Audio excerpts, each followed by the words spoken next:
પ્રાર્થના માટે आओ શરૂઆત કરીએ કન્યા કેળવણી મહોત્સવ અને ગુજરાત રાજ્યના માનનીય મુખ્યમંત્રી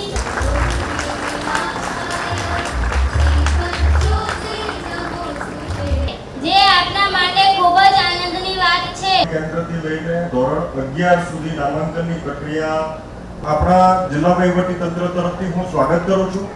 છોટાઉદેપુર વિધાનસભા મત વિસ્તારના ધારાસભ્ય શ્રી રાજેન્દ્રસિંહ રાઠવા આપણે જરૂર કરીશું। ખૂબ ખૂબ માનનીય ધારાસભ્ય શ્રી છોટાઉદેપુરના હસ્તે આંગણવાડીમાં પ્રવેશ મેળવી રહ્યો છે। સાથે છે નાયક સોનાક્ષર જે મંચ ઉપર આવ્યા છે ત્યારે એક જ કહેવું કે માં સરસ્વતીના આશીર્વાદ મુખ્યમંત્રી સાહેબશ્રીના હસ્તે તેઓએ પ્રવેશ મેળવે છે। આ સાથે અને પટેલ પ્રજ્ઞા નિપુણ ભારત નિપુણ ગુજરાત કન્યા કેળવણી મહોત્સવ અને શાળા પ્રવેશોત્સવ 2024-25 અંતર્ગત અને બાળકો ઉપર આપણે આશીર્વાદ વર્ષાવીએ મેળવી રહ્યા છે। માનનીય મુખ્યમંત્રી સાહેબશ્રીના હસ્તે મંચસ્થ મહાનુભાવોના હસ્તે તેઓએ તાળીઓનો સરસ્વતીબેન રાઠવા સુનીના હસ્તે તેઓ પ્રમાણપત્ર તેમજ માનનીય ઉત્તરોત્તર ખૂબ સેવા કરો જનતાની તેવા જ અને નેશનલ સ્કૂલ ગેમમાં વિજેતા ત્રણ ગોલ એમની આ ક્રિએટિવિટીને સલામ છે।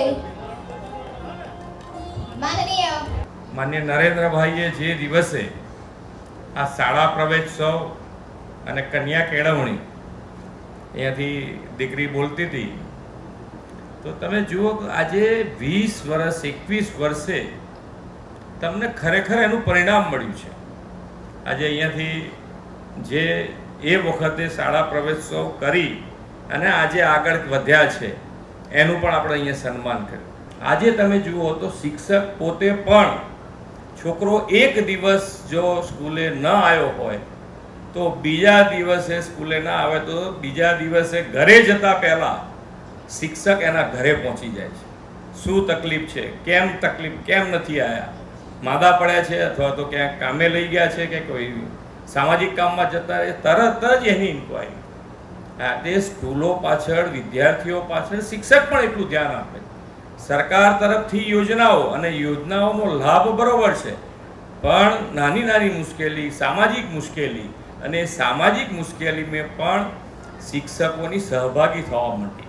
વાલીઓ પણ અત્યારે એટલું ધ્યાન આપતા થયા છે, વાલીઓ પણ સ્કૂલે આવતા થયા છે।